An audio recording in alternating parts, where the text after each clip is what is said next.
大家好，欢迎来到今天的玄学会客厅。我们今天邀请到的这位老师呢，他就是来自香港，然后我们是第一次用这种我说普通话提问，然后他说粤語的方式來回答啊。我們今天請到的這位老師叫做子琛老師，子琛老師跟聽眾打個招呼吧。大家好，我係子平，係啊。你今日啊，有啲語言障礙啊，大家都聽唔明粵語，可能有啲困難嘅話咧，咁唔好意思啊。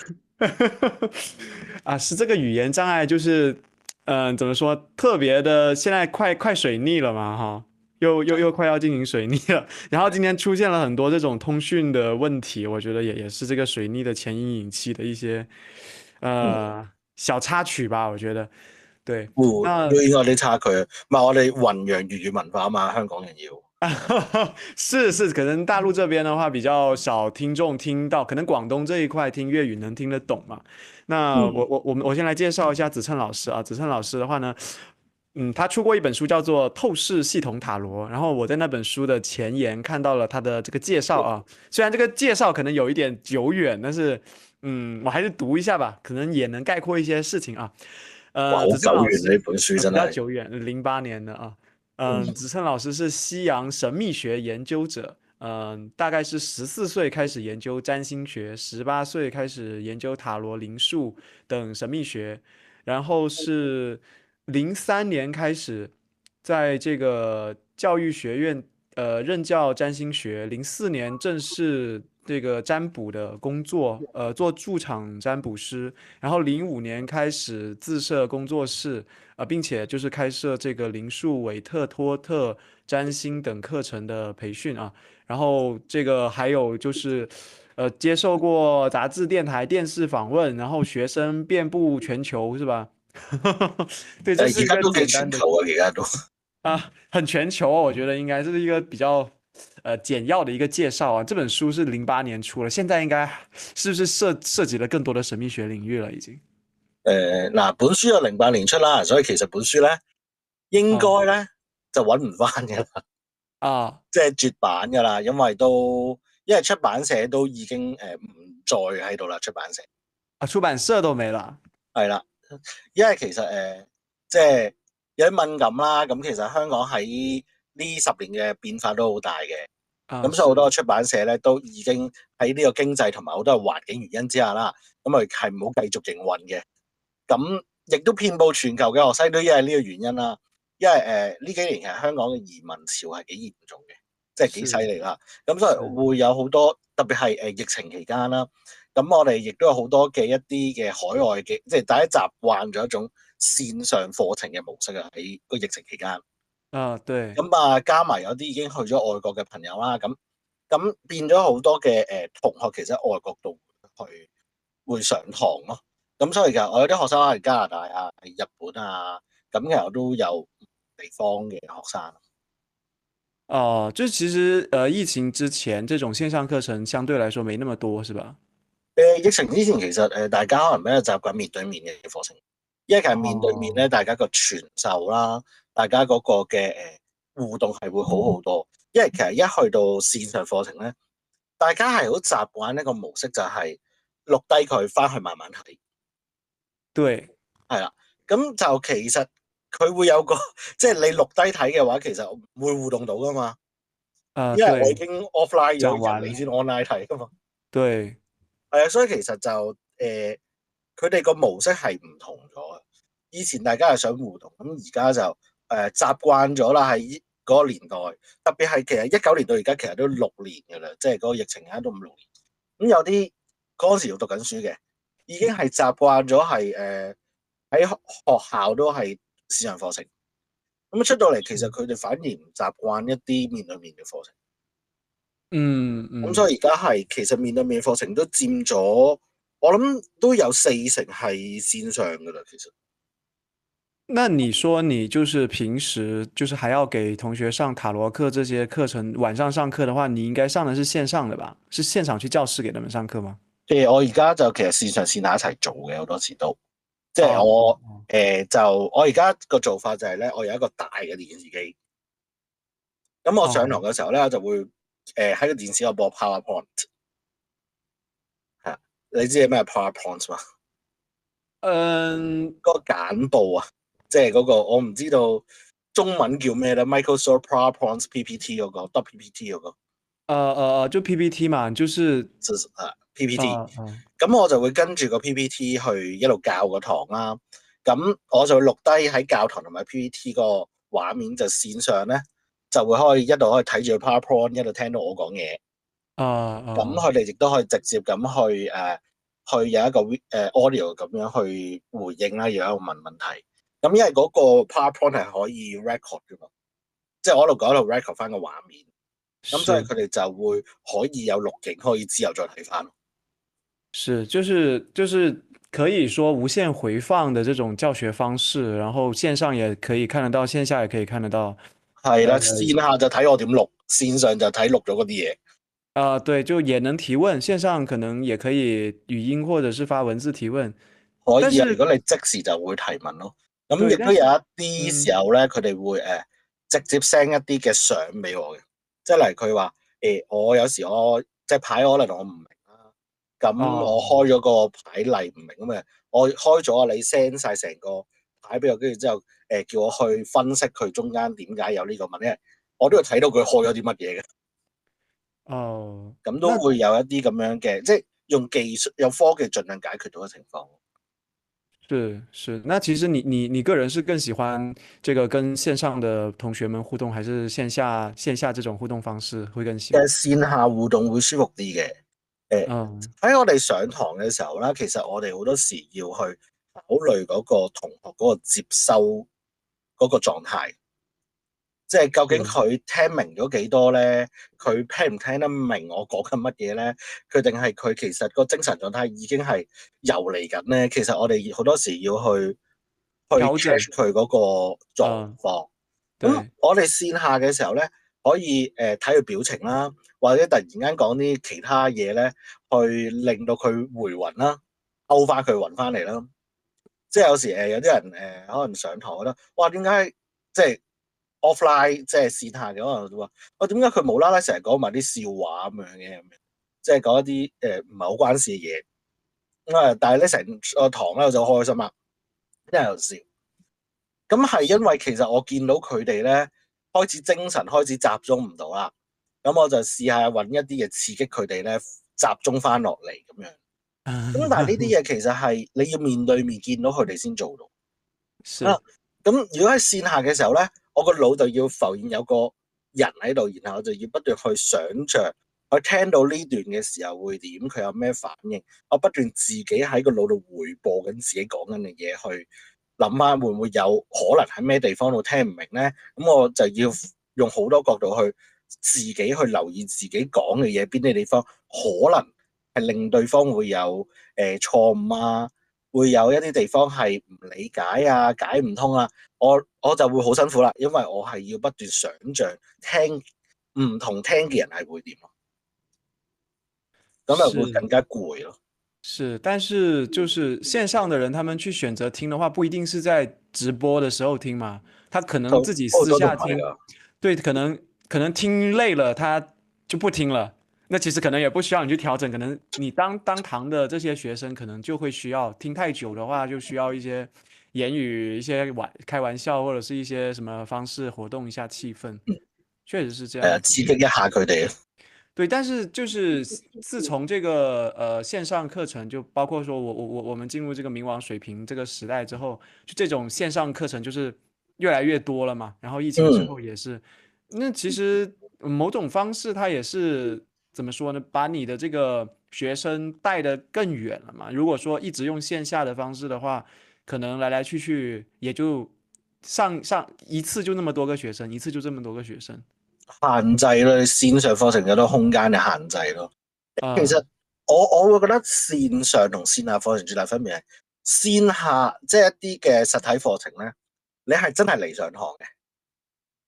但係線上課程咧，就好多時咧就係我哋俾素材佢自學，是係啦。咁但係好現實就係好多時咧，佢哋上網去上呢啲課程啦，線上課程啦，好多時其實佢係會上晒個課程咯，即係佢哋可能買咗嘅素材翻嚟，跟住之後咧，其實佢係冇時間去聽晒睇晒，因為可能佢一次係上咗好多個課程，然後佢就得閒揀呢堂，得閒揀嗰堂。其實因為係佢要靠自學嘅時候咧，就要靠佢自己去編排佢點樣去學咯。呢樣嘢係會喺我哋教嘅時候咧，其實好難去保證個質素啦，好難去講解得好。咁所以可能我哋喺線上課程可以接收得更多嘅學生，亦都冇咁多空間限制。但係冇呢個空間限制，冇去限制佢嘅時候咧，線上課程可能會出現咗同樣都係我教嘅學生，但係質素嗰個嘅距離好多，差別很大，因為有的人聽完了，有的人沒聽完，然後有的人可能聽很多遍，是吧？通常就要聽好多次嘅，但係有時就係聽到後邊已經冇再聽最尾嗰幾堂咁樣。對，就是可能線下的話，你沒辦法快進啊，也沒辦法倍速啊這些方式，所以聽起來就還是說會更認真一點了，可能做筆記什麼的也會更認真，而且是會就是會一節一節的上，就聽完。其實我覺得有時候也是這樣，因為可能有的人可能如果他哪一天突然有空，可能一天聽完你整個階段的課。係啊，甚至乎咧線下實體咁樣咧，佢聽到已經遊暈咗，我都可以勾翻佢暈翻嚟咯。是，即係我會逼佢可以聽。其實如果係好有心機學嘅，其實我想線下嘅，但係我其實我有 playback，即係我有錄影啊嘛。佢哋翻去都會去重新會睇個錄影，去 mark 去記錄翻佢哋嘅筆記啊。咁所以其實佢哋好多時就係兩日做晒。是，係啦。咁所以學出嚟嗰個質素都會相對高翻啲。那我們來聊一下，就是你最開始是怎麼接觸到這個神秘學，尤其是你是14歲一開始接觸到的是占星學，是吧？不是塔羅。係占星。呢個其實好多人即係好多嘅節目啦，或者訪問都問呢樣嘢。咁其實14歲即係其實一個初中2年級嘅學生啦，係啦。咁嗰陣時其實咧，即係嗰個年代，大家嗰個年紀都係有啲幼稚嘅。對，中二一點啊，就係中學2年啦。嗰陣時其實係又提翻我表姐啦，即係一個好重要嘅人啦。因為嗰陣時咧，其實佢就好迷星座嘅。咁啊，又正啱佢嗰陣，啱啱咧就去咗呢個聯考嘅時候，咁啊冇人陪佢玩啊。即係佢，因為佢又唔係好溫書，但係佢啲同學溫緊書咁所以佢就不斷捉住我咧，就陪佢啦。咁但係佢又不斷咁同我講星座呢啲嘢。咁作為一個初中2年班咁啊會有啲叛逆噶嘛，係咪？咁佢同我講，我會覺得，哇，你唔好咁樣啦，人點樣分12種啊？呢樣嘢係有啲傻噶喎。是，我好蠢喎，將人只係分成12種。喂，我落到去個班房有30個人、40個人都唔係分到12種啦，個個都唔同啦咁。係啦。咁啊，但係為咗去反駁佢，咁我就走去咧上網同埋圖書館揾有關呢啲嘅資料。咁我喺度咧就睇啦，咁一路睇，哇，原來係唔止呢啲嘢嘅喎，原來係要計角度啦，原來係除咗太陽，仲有日月水金火木土啦。嗰陣時已經佢同我嗰日有太陽月亮，即係同我講咗話，唔係咁睇嘅，唔係分12種嘅，就有月亮啊、上升呢啲嘢啦。咁我再去查，咁唔止啊，仲有水金火木土，仲有角度、有相位咁樣啦。係啦，跟住之後咧，咁我睇咗好多呢啲嘅書啦，嗰陣時即係開始睇呢啲咁嘅資料啦。咁啊睇到咧，我表姐就會覺得我唔知你講乜，我唔同你講。就是你已經比他的水平更高了，所以係啦，佢諗他沒辦法跟你住講下溝通。月亮星座，我講緊啲唔知乜嘢話外星話咁佢又唔同我講啊咁。咁但係嗰陣時其實我哋去睇呢啲資料啦，咁亦都會加入咗一啲嘅網上面一啲嘅占星嘅討論嘅群組。咁當然嗰啲就唔係10零歲啦，嗰啲可能係20幾歲。我記得嗰時會長係應該嗰時係31歲，係啦。咁跟住之後，我哋就開始喺嗰個群組裏邊咧去交流啦，去學呢個占星啦。咁亦都佢會話俾啊睇咩資料好啊。咁因為佢喺英國讀書翻嚟，佢亦都好多英國本身一啲嘅占星資料咁樣。嗯咁我又開始去慢慢接觸呢個占星嘅嘢。咁嗰陣時就慢慢越學越多啦。即係我可以嗰陣時圖書館嘅中文嘅占星書，我肯定我係睇晒嘅。嗯英文嘅就冇睇嘅咁樣，即係嗰陣時就英文冇咁好啦，即係中意冇咁要求。咁但係中文嘅我應該就真係睇晒，而且如果喺圖書館嘅可以睇都睇咗。是看完了你的學校的圖書館，還是你當地社區的圖書館的占星書？係我哋嗰陣時圖書館係有占星嘅書嘅，學校裡面是吧？唔係學校，政府嘅圖書館。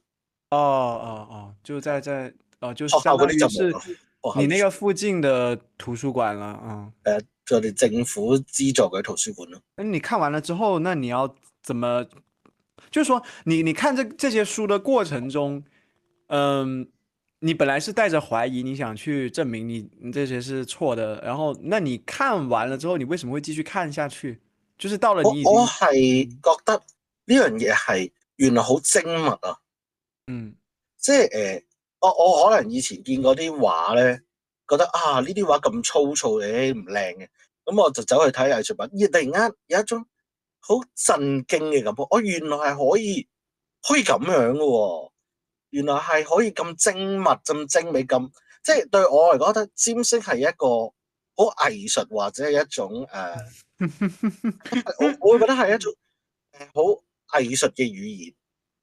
或者係一種係好即係點講咧？我覺得佢係一種打破咗個諗法嘅精密嘅一種嘅思維方式啊！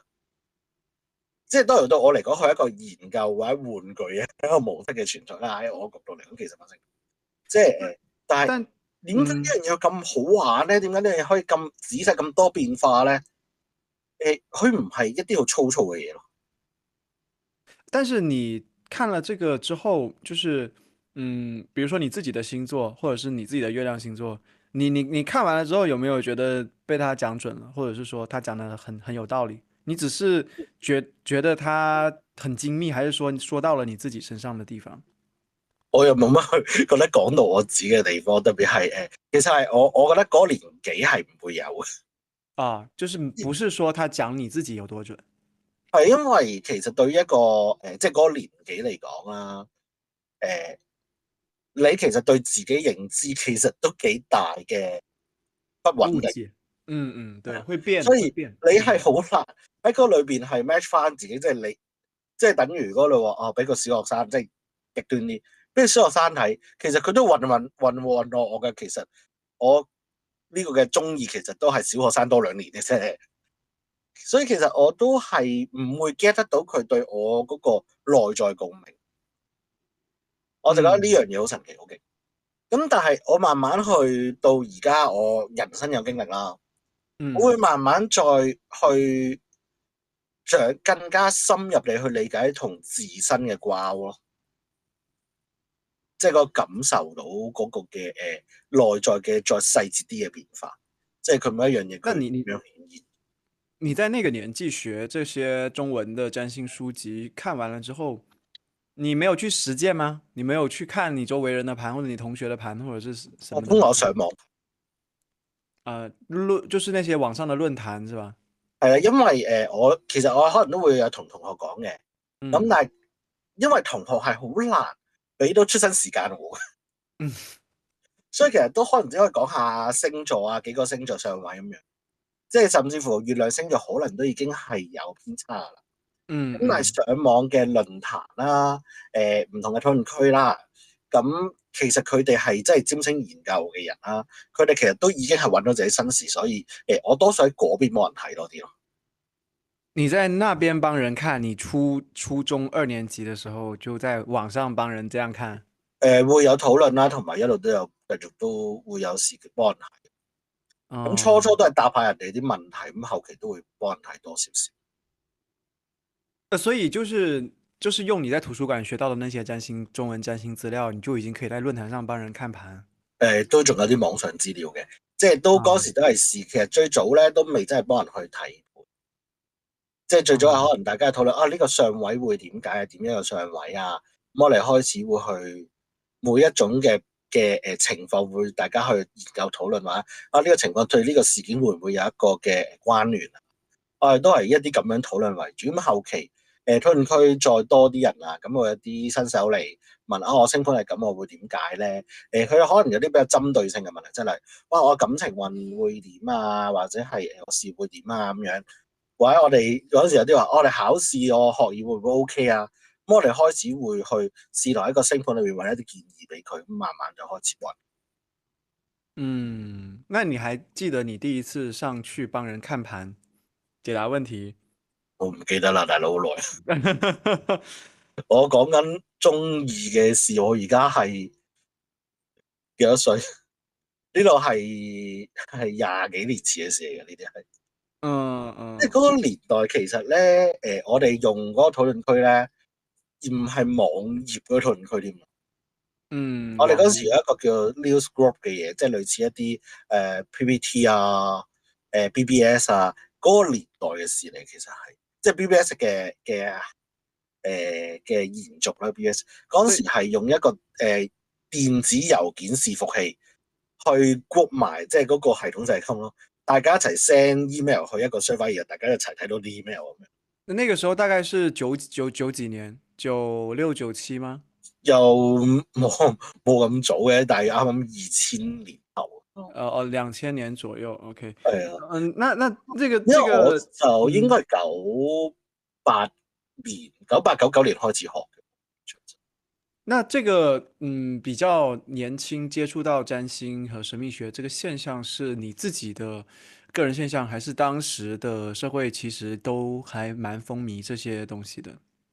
哦，嗰陣時嗯，2000年那個時候，是很多人也這麼小接觸到。都其實好小眾嘅，呢樣嘢本身都唔係好大眾嘅，反而後幾年塔羅牌開始流行咧，就開始流行翻呢一樣嘢。因為占星喺嗰陣時其實一個係相當少人知，比較小眾，即係嗰個年代其實只係啱啱流行月亮星座同上升星座年代，嗯，即係呢兩樣嘢先啱開始人睇。所以大家對於占星的認知還是非常淺顯的啦。係啦，咁所以所以我幸運嘅係嗰陣時我加入個 group 裏邊咧，嗰個嘅會長啦，佢本身喺英國學過占星。哦，咁所以佢唔係用翻香港嘅詞，而係佢英國嗰陣時識嘅嘢嚟同我哋溝通咯。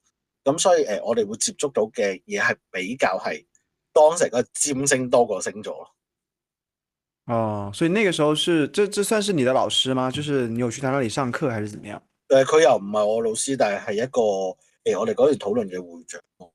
啊，討論區的會長。係啦，即係佢都俾好多嘅資訊話俾我哋聽，引領我哋點樣接觸到占星嘅。那就是，在這個之後，你有怎麼樣去進一步深入學習占星呢？還是說是去找人上課，還是怎麼樣？咁我就去學呢啲啦。咁其實慢慢其實我都會有翻啲名氣啦喺網上面。嗯，因為都係最早嘅一批啦，亦都占星開始嘅流行啦。咁之後我就接觸到我台灣嘅老師。係啦。咁我台灣嘅老師係楊國正啦。咁其實佢喺內地都有課程嘅，之前係啦。傳聞中佢好似冇出翻去教啊咁樣。是，他的名聲很大，在大陸這邊也很多人，對，因為名聲很大，所以很多人這邊自稱是他的弟子啊，但是其實他們沒上過他的課。唔知，我記得佢喺上海教，嗰陣時喺上海教啊。係啊。對，係啦。咁嗰陣時佢嗰陣時，因為其實網上面啦，咁佢想喺香港玩唔同地方開課程啦，咁佢都有聯絡翻唔同嘅一啲占星嘅嗰陣時嘅一啲 centre 啦，即係點講占星嘅一啲可以係有翻一啲號召力嘅人去幫手喺嗰個地方咧去做一個嘅負責人。嗯，即係玩聯絡人啦，即係例如咁，佢喺台灣佢有時唔方便去聯絡場地啦，或者去聯絡唔同嘅同學啦，咁呢啲嘅安排咧，咁佢就開始會揾一啲喺本地嘅人去負責去 host 呢個活動。咁當時佢就揾咗我，佢話啊，不如你喺呢度都有翻一啲嘅聯絡啊，不如可唔可以幫手去處理一啲咁樣嘅聯繫嘅情況啦？係啦，咁就成為咗佢喺香港第一期嘅學生。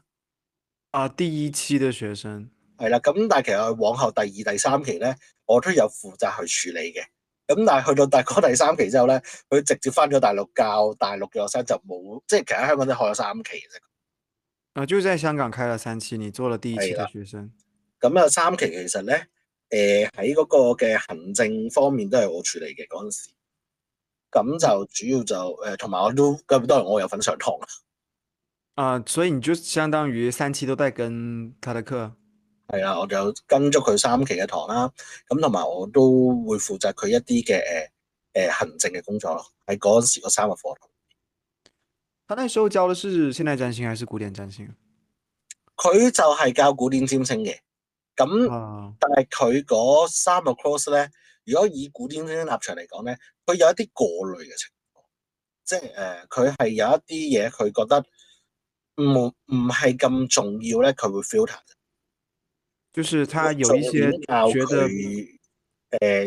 佢重點教佢覺得一啲最重有效的要嘅技巧咯。他會過濾掉一些覺得不重要的東西，是吧？係因為其實佢另外仲有一個函授課程嘅，實際上。咁佢係預期，如果你想即係全面咁學晒咁多樣嘢咧，你又想函授啦。咁但係佢呢個咧係精華課程嚟嘅，佢對於佢嚟講。那他那時候那個就最精華嗰啲技巧，覺得嗰啲最難搞或者要特登要清楚講嘅嘢咧，佢就會特登會開呢個專題式嘅去講咯。那課程有多長啊？一期？哇！我真係唔係好記得咯，我淨係記得係上成個晏，上幾個晏，即係上幾個 full day 咁樣。因為太耐啦，個年份真係又係20年，上咗幾多堂我就唔係好記得，但係我記得個上堂個一堂嘅長度幾長，就係晏晝上到夜晚，一個差唔多 full day 咁樣去。是上午上到晚上？係啦，因為佢特登喺台灣飛過嚟，佢唔會嘥太多時間，所以佢就晏晝一上到夜晚，好第一個 weekend 咁樣，禮拜六日都要上，好似我冇記錯係禮拜5晚上一堂，禮拜6日就上 full day，跟住之後咧，再隔多1個月到，佢會再飛落嚟一次咧，就會再講多一轉，跟住就講一轉就係、即係佢可能係1個月3日咁樣上咯，咁就上兩，我冇記錯係好似係咁，即係 total 就應該係5堂咯。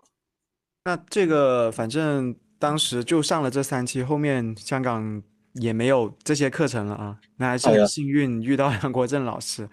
因為我估係費用太高啊，喺香港㗎。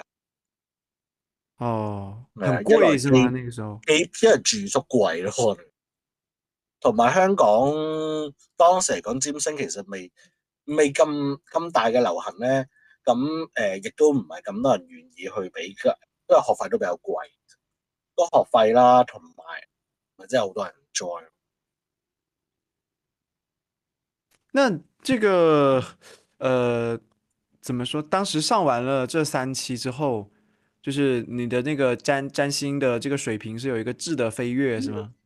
我覺得我有係飛躍性嘅進展。上他的課就是很多以前的觀念都更新了，是吧？有好多嘅思維會改變咗咯，即係例如我哋會好簡單啦。我而家我占星同出邊應該最大嘅差異喺呢個位，就係個相位嘅應用問題。我哋而家好多時候我哋去學現代占星啦，我哋認為相位嘅關鍵喺角度，即係星體同星體之間角度。一本書咁教啊嘛，嗯即係可能睇以前占星玩家手就仲話咩啊呢個角度咁啊呢個角度。咁我哋其實係忽略咗星座對呢個相位影響力噶嘛，即係同樣一個嘅對象啦。Let's say 日月對象喺白羊同天秤同喺山羊同巨蟹有冇唔同咧？如果用現代占星嗰個嘅講法嚟講啦，應該係冇乜唔同，嗯因為佢係講角度本身，一影響你內在角度。咁但喺我哋而家特別喺我老師嘅教完之後咧，我哋話其實佢係由星座影響力建立到個角度影響力，所以喺唔同嘅星座裏邊呢一組上話係完全唔同顏色，而佢亦都俾一個好重要嘅概念我哋，就係話佢唔係依個相位解乜，而係喺呢個相位下呢個星體同嗰個星體各自解乜。嗯係啦，即係喺呢個相位裏邊啦。太陽對月亮造成咩影響，令到月亮解乜嘢？月亮對太陽造成咩相位係解乜嘢？咁所以喺唔同嘅相位裏邊啦，或者唔同星體裏邊啦，其實佢會出現個星體有好多唔同角色嘅變化。咁呢個係我哋話，我哋比較大嘅差異嘅位置就係，我哋講緊係喺相位裏邊星體會點樣呈現。嗯，就是反正有很多的观念就是学到了，然后嗯，那你在这个过程中，就是你那个时候应该已经18岁以后了吧？应該20了吧？有沒有？點樣幾時？我嗰時18歲以後啦，啊，對，那時候就會看自己的星盤了吧？拿這種方式，都會試圖去睇，會研究嘅嗯，星盤。那就是你怎麼說，就有沒有研究到一些，怎麼說呢？比如說恍然大悟的瞬間，或者是看到了某些可能很恐怖的事會發生之類的這種事情。又好似冇乜好特別話見到自己有咩大嘅事情，嗯係啊，即係當然啦，有啲家庭嘅狀況，係亦都揾得到個對應啊理解方法，但係都係發生咗啦嗰陣時都，咁所以冇乜預測到自己咩好特別大嘅嘢，亦都係啦，touch wood 咁樣講，我人生都冇乜好大嘅災害災難意外。係啦，咁所以我又冇乜話好恐怖嘅對應。那你有看，就是為什麼你會就是這麼小接觸到玄學，或者是之後為什麼會一直從事玄學嗎？在星盤裏面？我自己睇過星盤就係我自己係好中意操作一啲技術向啊嘅嘢啊，即係佢又好冇特別話係講占星嘅，即係如果我唔係占星，可能就走去做即係寫 program 程式嘅嘢咯。即係我係好中意啲精緻技術藝術嘅，即係呢啲咁嘅嘢咯。哦，就走技術類型的，一定是技術工種。係一啲即係一啲編程編碼嘅嘢咯。哦哦，程即係序員，喺呢一類型裏邊去揀咗占星呢類嘅嘢。確實很多程序員他們都會去學占星，哇，很多係啊，很多很多什麼占星玄學，東玄西玄都有，就是程序員轉行去學的。其實本身楊國正老師佢本身都係一個程式計員嚟，哦，他也是程序員轉行的。係啊，佢本身係 OK，那這個學完占星學到這個程度之後，就是呃那個時候你是已經接觸了塔羅嗎？塔羅就再遲少少嘅，再晚一點。係啦。塔羅咧就係我出到嚟咁，其實我點解要出嚟做咧？其實係因為有好多嘅行內嘅人啦，咁啊就邀請我去嗰個啲唔同嘅地方去幫手做啦。即係我自己其實嗰陣時我又未畢業未成咧，我冇出嚟做，即係出嚟做呢一行。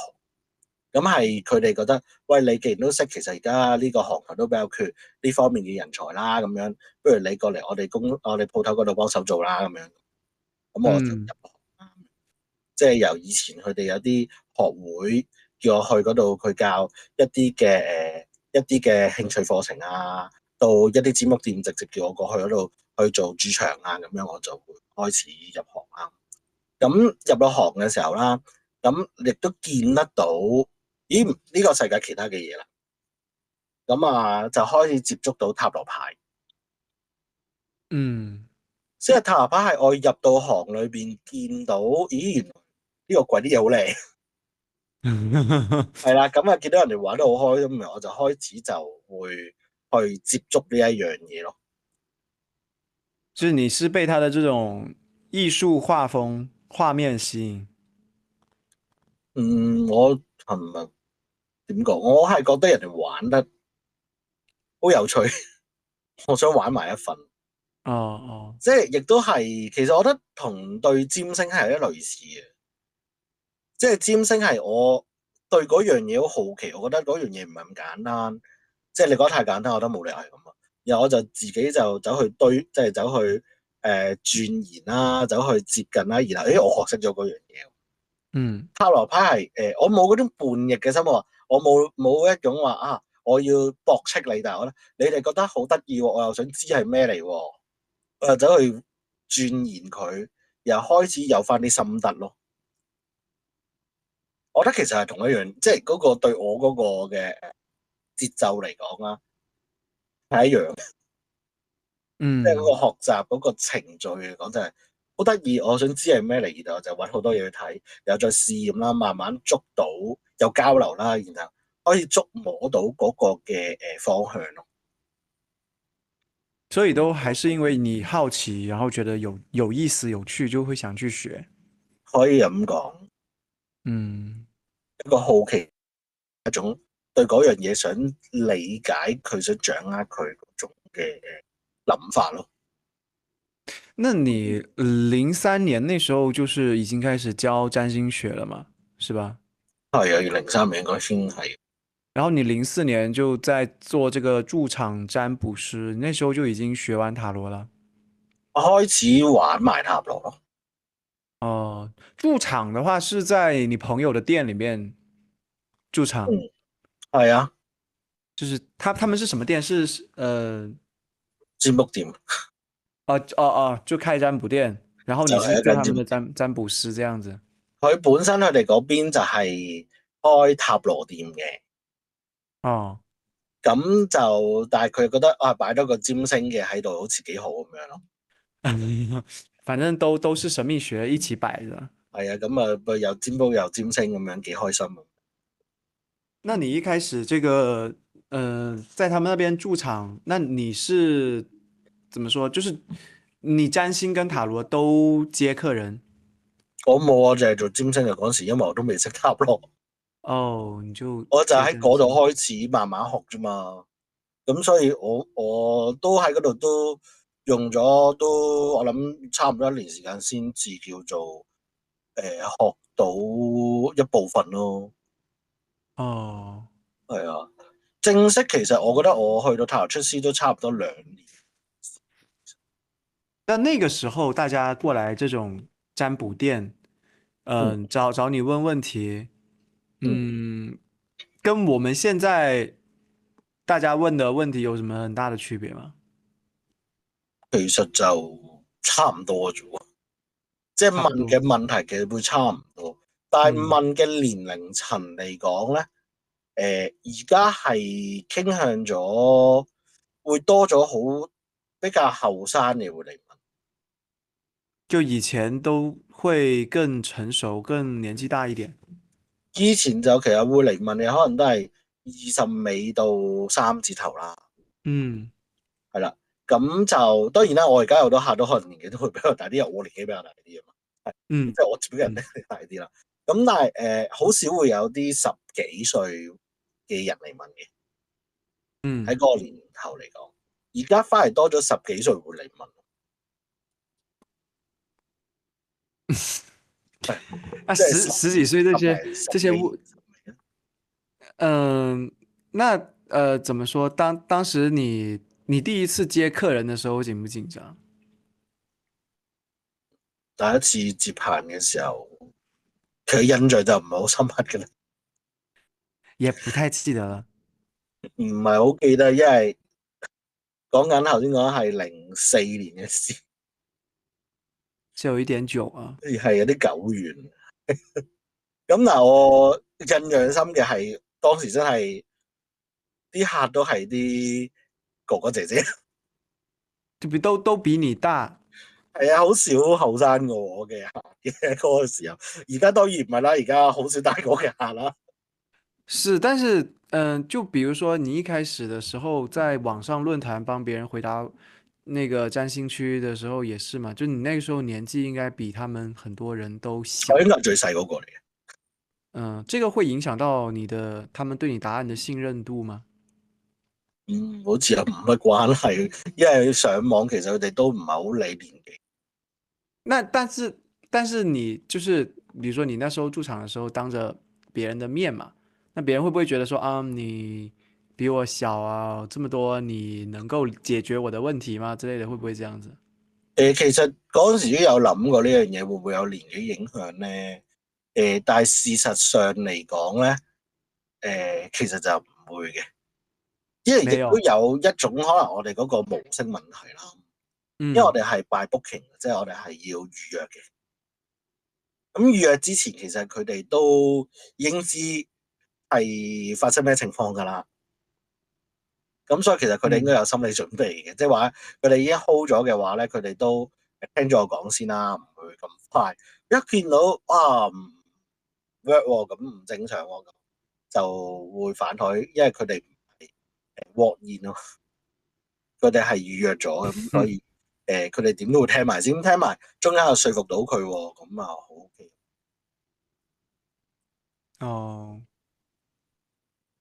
即係那我覺得其實就是幾係有影響有冇說服力嘅，但係如果係聽到落去，你有能力去說服到對方，你係真係有咁嘅能力咧，其實對方係會接受嘅，因為佢哋都去到呢一個問占卜呢一樣嘢，咁即係話佢嘅接受度其實都闊啦，咁亦都唔需要你係咪專家，因為呢一行係就唔係中式嘅，呢一行咧比較 young 嘅，涉到大家都後生，所以其實佢哋應該唔好介意年紀上面嘅嘢，但係重要嘅係你有冇一種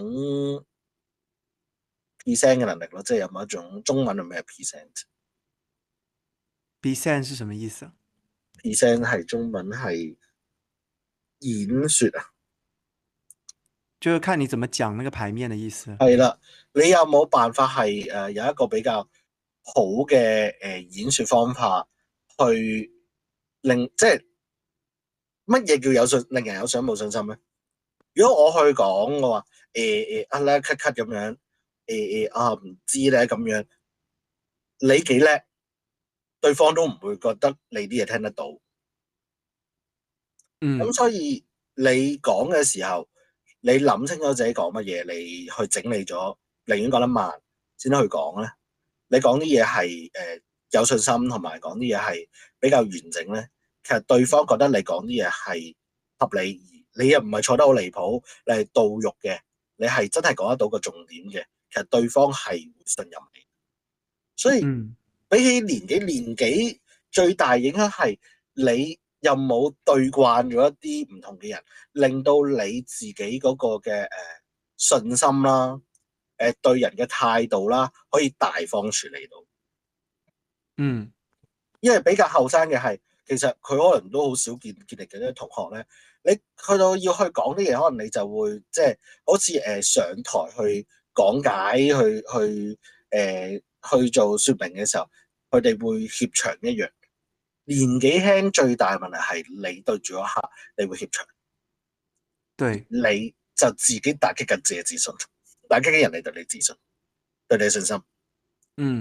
所以其實比起年紀，你點樣去大方同人講嘢係更重要咯。但是好像你的在這個上面你並沒有任何緊張的感覺過？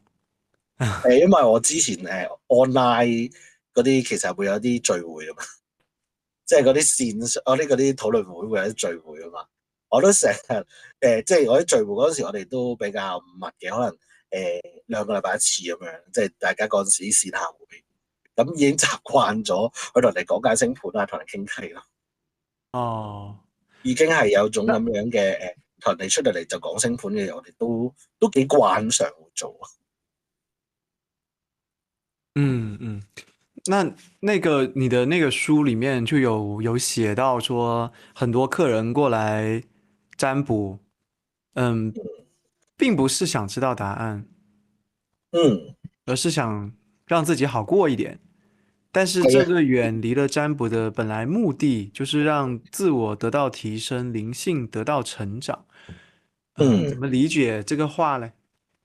嗯，好多時你去占卜啦，你去塔羅占卜啦，我自己客就比較少啲嘅情況嘅。現實上嚟講，事實上就少啲，因為呢幾日都會少啲，因為可能我收得比較貴，大嗯家好少嚟就係為咗得到呢個嘅心理上面好過，特別係越收得平嘅時候咧，大家越容易我問完你又問下一個，又問下一個，其實我真係想揾個人嚟聽下我講話，聽到一句佢想聽嘅嘢，好多人會係咁樣嘅，即係想好過啲啦。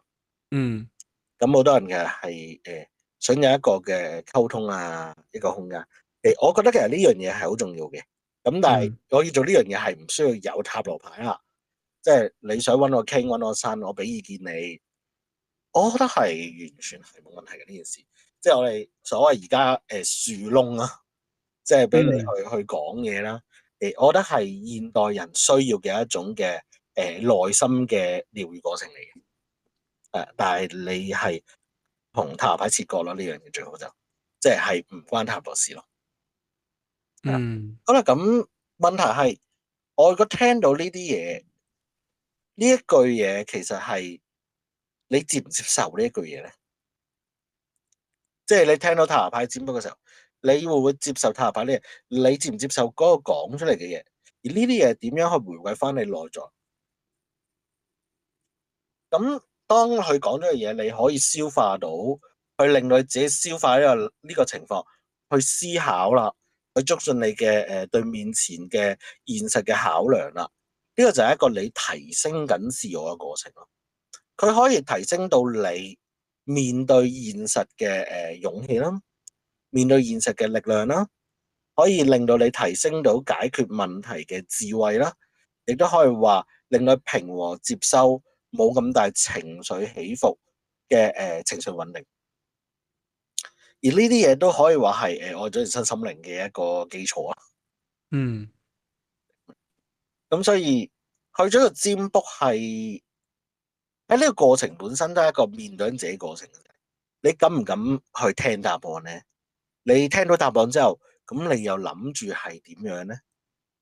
你喺呢個聽答嘅過程裏邊，你會唔會係太波動，令到你喺個占卜裏邊已經變得好唔穩定咧？點樣去 release 啦？點樣去 focus 啦？點樣去 solve 啦？即係solution 啦咁樣。呢三點啦，其實都係我哋點樣去面對人生啦，面對翻我哋自己面前嘅事啦，同埋面對自己去令自己嘅成長嘅 develop 自己嘅一個過程咯。所以專心去面對呢個塔羅牌，其實佢有好多嘢係會內化咗自己去知，咦，我係應該點樣去面對自己同現實。但怎麼說？那個時候的話，收費確實是不貴，是嗎？真的會有人過來問，一直問，一直問，一直問。所以我係收 per hour，收我係計時間，就是我係那個時候你你1小時入文。那個時候你就是看時間啦。係啦，因為其實如果你計，因為我係 by booking 啊嘛，我預約噶嘛，我唔會全日坐喺度噶嘛。嗯咁如果因為你嚟約我出嚟，你問一題，咁我淨係搭車來回，我已經嘥好多時間，明㗎啦。咁第二，如果我咁樣問一題，其實收得唔會貴啊嘛。咁一題收得唔貴，其實我車錢都都冇辦法去 cover，即係車錢都冚唔到嘅，都會蝕車錢嘅。嗯咁我哋就個收費就係、我唔理你問幾多題啦，我就收塔羅即係尖西1個鐘頭啦，塔羅就半個鐘，半個鐘你問到幾多你就問啦。那你还有没有什么很深刻的印象？当时的一些案例啊？嗯，我記得有個嗯，係問，佢特登係誒喺應該係深圳落嚟問我嘅。哇，你那時候那麼出名啊？係啦，咁佢問塔羅嘅，咁問乜嘢咧？佢係嚟問點樣可以有小朋友。哦，係啦，咁就因為佢話佢同佢即係佢個丈夫啦，都用咗好耐時間都唔成功。係啦，咁啊就嚟問有冇辦法可以喺塔羅裏邊揾得到解決或者幫助嘅方式咯。嗯，啊呢個都幾深啊，因為佢特登過嚟睇。咁這個要怎麼解決？這個很難解決吧？誒，咁當然我冇得幫佢解決到呢個問題，我俾啲指引佢。咁其實塔啊羅牌有好多嘅一啲特別嘅地方，塔羅牌。啊，塔羅牌最特別嘅地方就係佢冇一個套路，好自由嘅。嗯咁你只要你諗到嘅嘢咧，呢啲你都可以用塔羅牌做一次，即係可以係咁樣。咁我嗰陣時係開咗一個嘅五行嘅體質驗測嘅牌陣，係啦，嗯即係金木水火土咁啊，心肝脾肺腎咁樣啦嗯，嘅牌陣啦，看哪裡有問題是吧？係啦，睇下你身體嘅體質啦，咁幫佢睇完之後咧，咁亦都同佢講咁話，你要留意啲咩身體方面啊，點樣保健咧？咁啊，佢又真係翻去做完之後，佢真係過咗一段就係話，佢身體好咗，係啦，佢身體真係好咗好多，即係佢之前好哦多啲唔舒服啊，身體弱，佢話真係好咗好多。咁但係之後佢又冇同我講翻佢有冇小朋友啦。咁但係佢話佢真係身體改善咗好多。都咁仲有咩有深刻啲嘅？啊，另一個真呢個真係真深刻啦。咁都係塔羅牌嘅嗯占卜啦。咁就其實呢個占卜係冇占卜過㗎，嗯就因為佢入到嚟咧坐低，佢洗緊牌嘅時候開始喊，佢喊到走為止，同唔到我講一句嘢。那你要怎麼解讀啊？我冇解到，因為冇抽過牌冇得成，我淨係俾一包紙巾佢，同埋收埋咗副牌，費事滴濕副牌。收了個什麼費？我就冇啊，由佢啫，咁算啦，你都喊到咁，我冇收佢錢嘅。哦哦，係啦，咁啊俾個空間佢自己喊下，即係可能佢都積埋好耐，都冇地方俾佢喊，咁有個地方俾佢喊下舒服下，咁我最後都請咗食粒糖，咁佢都 OK，咁都唔好意思咁樣走咗。即係嗯有時啊，我覺得喺呢行有一樣嘢係有趣，就係你會遇到好多唔同嘅人，但係嗰啲人係好多時係情緒好激動嘅人，即係你平時喺條街你唔會見啲人啊，佢喺一個情緒最尖鋭嘅位置，或者佢呢個人嘅最多嘅例如不安啊、不穩定啊、情緒最尖鋭嘅嘢，佢哋好多時都會去晒我面前，即係我見唔到一個人嘅最平常狀態咯。就都有點抽象的狀態。係啦，即係一啲佢哋一啲最唔係好想俾人見到嘅狀態，都通常我哋就係見到呢啲嘢多。我覺得其實做呢一行，有時你真係要去識多啲其他朋友。認識多點其他朋友是什麼意思？係啦，因為你要去平衡翻啊。因為你平時見到嘅人見太多都係一啲抽象嘅人啦，OK，即係見就是太多都係一啲個情緒，啱啱就係一個叫做負能量很邊緣多。位啦，即係佢一個唔係喺一個 balance 一個平衡嘅中間位置啦，所以你要識翻啲其他嘅人話俾你聽，一個人平時應該係點？如果唔係，你可能對人個觀感啦，對人嘅諗法，你有機會自己偏咗一邊嘅。我見到有啲塔羅師，其實佢做得耐咧，佢有少少叫做性格啲偏激啦、扭曲啦，或者有啲就仲係覺得呢個世界都係點點點啊。其實都因為佢可能見太多啲好負面嘅，即係有多人嚟都係唔開心先嚟。咁佢慢慢會令佢覺得呢個世界就係冇乜希望，都係唔開心。咁所以你有時你要有翻啲其他朋友去保持翻你對呢個世界嘅觀感嘅中間點同平衡位，就是讓你對世界的認知不要只處於這種非常負面的被客戶影響到的狀態。唔好太激動咯，即係唔好太偏差嘅狀態咯。你係覺你得負面又唔知係咪負面，但係即係你可能會覺得呢個世界所有人諗嘢都諗得好奇怪，因為其實佢哋會有好多奇怪諗法喺你面前出現，即係你見嘅人都唔係一個正常狀態嘅時候，好多時。你覺得這個跟你的星盤有沒有可能有關係？但係我覺得我算，就是我算唔係太大影響啊，因為我有嗯啲行家同我傾，佢哋真係見更多一啲，比我覺得更加啲即係例如我有個客覺得，唔係我個行家朋友覺得，嗯所有嘅感情都會出軌，嗯所有女人都係壞人。嗯因為佢好多客嚟問佢點樣搶人哋男朋友啊，點樣叫人哋老公啊，所有勁多問題都係問出軌啊咁樣成，然後佢對愛情越嚟越不信任。那他也會教別人怎麼搶別人男朋友啊？係啦，即係佢就係好似尖銳法點樣搶人哋男朋友啊，即係因為佢10個都係咁答過呢啲啊嘛，跟住有啲佢又話，我其實我都即係我話。哇！嗰個男仔出邊搞三搞四話好正常啫，成一客上嚟都問，哇！我見過最誇張一個有10幾個，一個找十幾個女朋友，即係佢會慢慢覺得個世界聽翻嚟就係咁樣，我接很觸癲啊！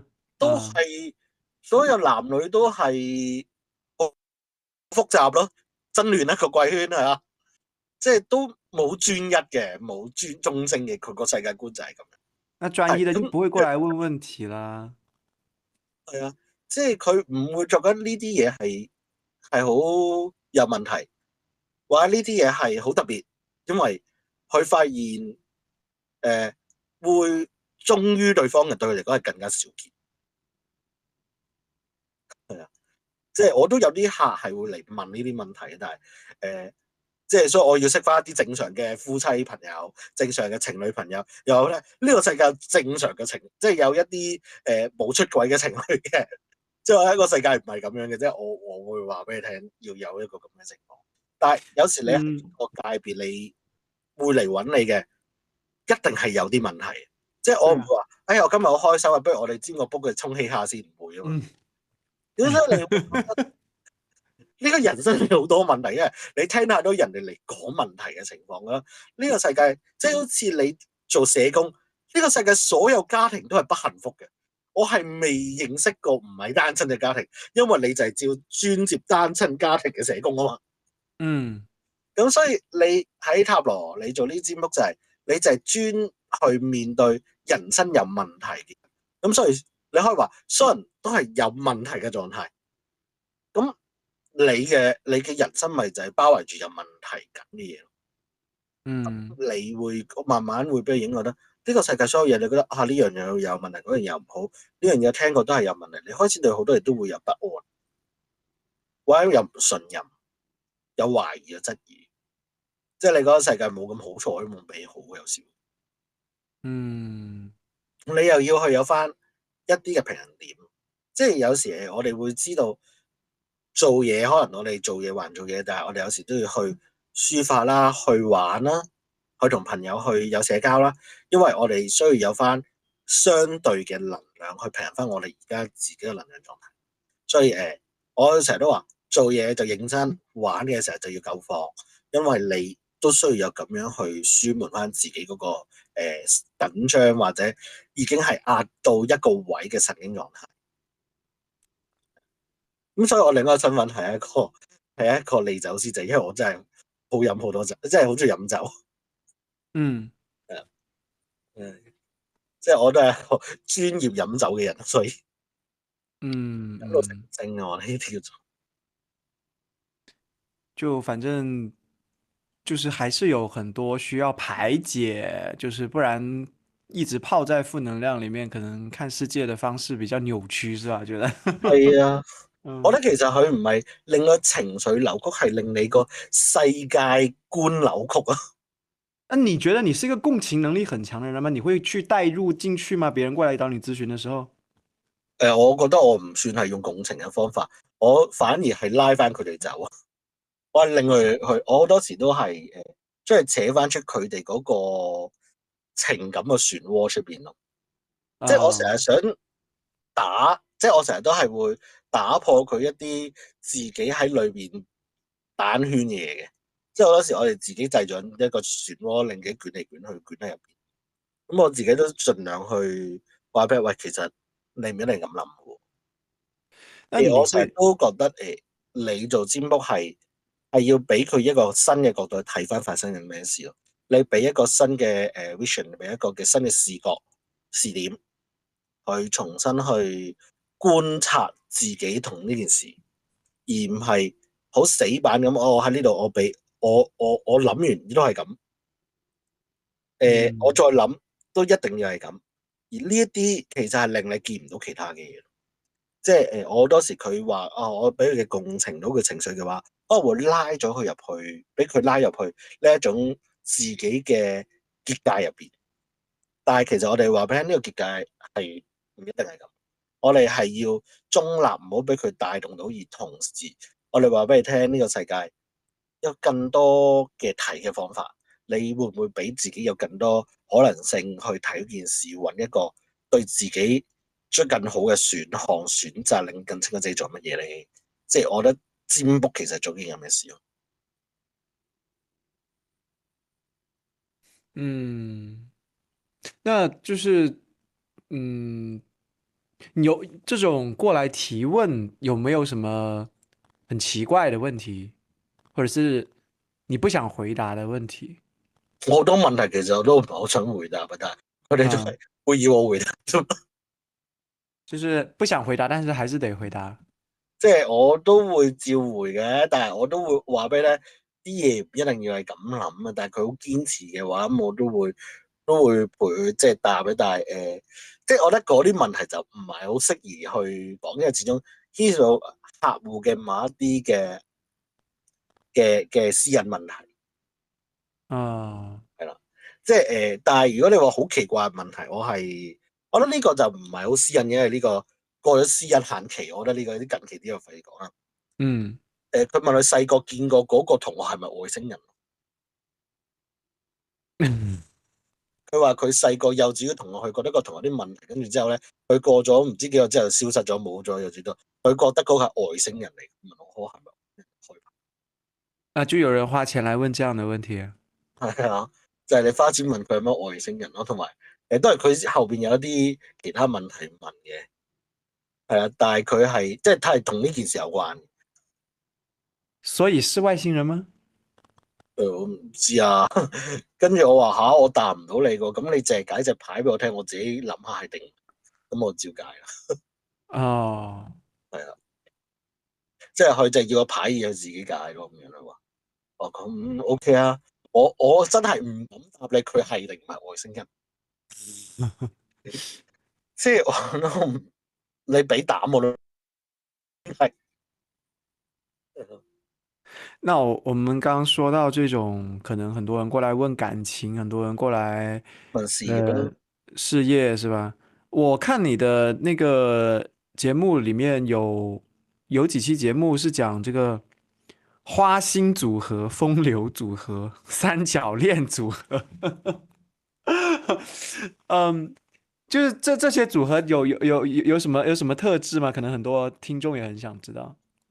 其實我哋而家講呢啲感情狀況，主要都係講金月嘅問題，嗯金星同月亮嘅問題。月亮係代表你需求嘅感情啦，金星代表咗你對感情嘅接納同處理態度啦。咁樣金星同月亮不和咧，你喺感情裏邊咧，好多時你都會好容易覺得不滿足嘅。嗯 OK，金星月亮不和，好啦，呢種不滿足咧，其實我哋由到尾都觀察緊呢幾個星體噶啦。你個金星可能會用一個咩方法滿足月亮咧？我揾另一樣嘢去配合翻月亮，咁你可能就會去揾其他嘅對象去彌補你情緒嘅不足啊。又或者你個金月好不和，令你覺得每一個都係不滿嘅，金星會可能出現個叫拒絕嘅狀態啦，你就好容易係會容易就會分手，或者會容易俾其他人吸引，因為金星受刺激影響。咁所以其實好多時我哋睇嘅都係講金月佢嘅關係，佢係不和之下，如果係不和，佢唔容易滿足。咁但係有時佢和諧都會令到佢滿足於喺其他地方，所以真係要好小心睇。咁究竟嗯佢會用咩方法滿足咧？金星有咩方法滿足啦？金星會點樣去彌補個月亮啦？咁我主要其實就係觀察呢件事，嗯即係主要就係呢一樣嘢嚟嘅。咁但係究竟點樣會有三個關係咧？咁其實例如我哋講緊金月成 square 啦，形上啦，嗯四分上啦，咁就話啦，喺感情方面我得唔到滿足，我經常覺得呢個對象好似唔啱我嘅。咁呢個情況下，如果金星落喺一啲例如白羊座啦、雙子座啦，跟住之後巨蟹座啦，嗯跟住天秤座啦、嗯人馬座、水瓶座啦，都基本一半咁滯㗎啦。咁佢就好容易出現咗一種狀態，就係我會想去俾其他吸引去嚟取代現有嘅狀況。咁但係就唔一定個個情況一樣嘅，即係我話佢星座有影響啊嘛。例如我嚟講緊如果金星係天秤座咧，佢就話佢會接觸多啲人，分散多啲人去用其他方法彌補呢個對象嘅嘢。嗯咁但係佢又冇去離開呢個對象嘅，亦都冇真係亂搞關係嘅。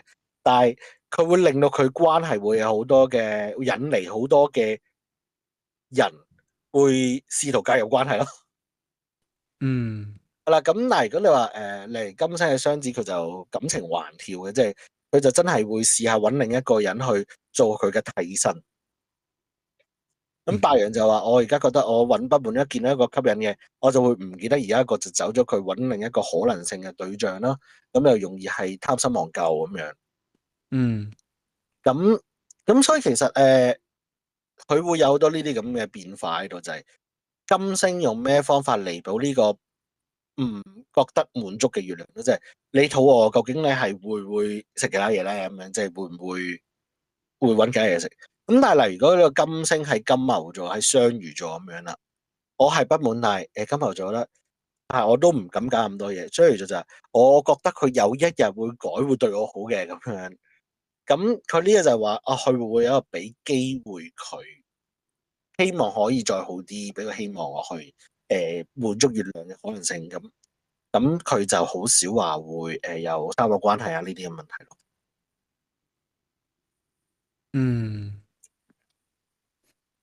那其实这種怎麼說，就是其實感情順遂的是少數吧，還是多數？你看來，嗯，點樣少數多數？就是因為剛剛提到的，就是這些相位嘛，金星、月亮這些相位，其實，可能很多人他的盤裡這些相位都不是很好。嗯尤其是又加上，如果說加上天海冥的話，又有一大堆各種各樣的新的角度又會出來。嗯，即係會，你覺得係呢一個佔大比率小比率嘅問題？對，我覺得其實就佢其實仲有好多嘅嘢係要考慮嘅，即係例如我頭先咁講啦，例如我講緊個金月嗰個位置啦，好啦，例如金星喺天秤，佢會好容易招惹到好多，即係佢覺得啊，我要同好多人社交啊，好易搞曖昧，但係佢又唔係真係要揾一個對象翻嚟，只係揾個人搞曖昧，即係揾唔同人曖昧下咁樣，條邊界感會有問題，可能係咁。但係實際上佢又好忠專一於佢本身嗰個嘅，但係同其他人嘅關係咧就係曖昧咪咁啦。咁但係如果佢呢個時候有個水星喺度喺度幫助緊個金星啦，佢就其實佢好知道條界線喺邊嘅，咁佢就會令到呢件事控制得。所以雖然我就係講話得呢幾個星座呢啲咁嘅相位啦，咁但係其實佢都好受到其他嘅星體嘅限制啦，同埋其他星體嘅影響啦。咁所以呢度都有好多變數喺度嘅。咁但係如果你問我睇咁耐星盤，覺得出軌嘅多定係唔出軌嘅多？出軌嘅應該多啲，出軌的多是吧？多一點，但係唔係真係多好多。嗯，但係更多嘅係只係唔敢出軌咯，就是有這個想法沒這樣做。係啊，係唔敢做。嗯，你會覺得現在大家可能跟20年前對待感情的態度，會不會覺得社會上的感覺變化蠻大的？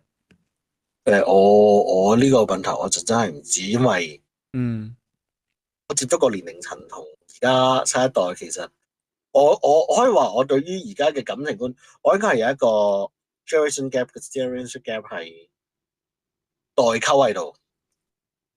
因為可能找你的人也不是現在的年輕人，是嗎？即係我可能而家揾我嘅，一係結婚，一係問結婚，一係已經冇機會結婚，或者已經係離婚咁樣。哦，咁所以其實新一代嘅即係我而家成日上網睇話新一代好開放，咁但係其實嗰啲好開放嘅係我唔會識得到佢，即係我唔會知啊佢哋嗰啲可以咁樣嘅咩？但我又真係見都未叫識都唔識得多過咁樣，咁所以其實我冇辦法評論而家嘅呢一個年代嘅感情觀，因為感情發生最多係十零二十歲。但其嗯實我已經離十零二十歲都一段距離啦，嗯所以其實我去到我呢個年紀嘅感情，我接觸呢個年紀嘅感情同我呢個年代感情已經差好遠，係啦，即係所以我對於而家嘅感情嘅情況，其實我係充滿住代溝，我唔知佢哋做啲乜嘢，所以其實我好難去咁樣去評估而家感情同以前感情有咩分別咯。嗯，其實會不會說你價格高了之後，其實更多人可能過來問的是事業，或者是那個，嗯，都其實係多人去問事。反而其實如果我而家呢段時間呢幾年啦，我唔知係疫情之後多咗人注重身體問題啦。嗯，反而多咗人嚟問屋企人嘅身體問題，哦，即係多咗人問，可能又已經係我哋而家見到我附近年齡層同溫層嘅人，即係年紀真係開始大啦，屋企人年紀都大啦，佢開始真係要好照顧老人家嘅狀態啦。咁所以多咗人係問就係屋企人嘅健康問題。哦，即係你就是十幾歲、廿零歲好少會問呢個問題，但係到而家三四十啦，四到中啦咁樣，咁你屋企人都七八十啦，其實就真多咗好多人嚟問呢是，個問題。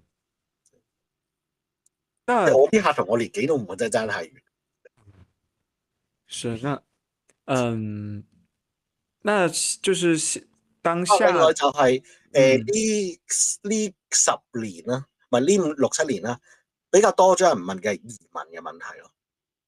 哦哦，移民什麼時咁啊，即係候移，多咗人移去哪裡，什麼時候能不能走，是吧？係啦，咁啊去到嗰邊安唔安定啊咁樣，適唔適合移民就多咗好多人問。嗯，反正就是不同時期有不同時期的問題的特色啊。每個時代都有佢哋面對緊嘅問題，嗰年齡層都有佢面對嘅問題。即係你廿零歲，你十幾歲面對緊學業，廿零歲可都係學業，但係就加感情。